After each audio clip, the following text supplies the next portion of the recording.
Oops, wait up guys. We're gonna looking into supply system. Supply system is a system on how the electric is supplied to a building.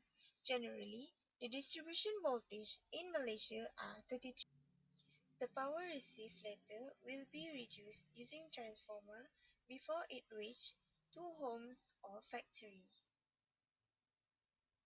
Now, do you know that electric can be supplied to consumer into two forms, which are overhead cables and underground cables?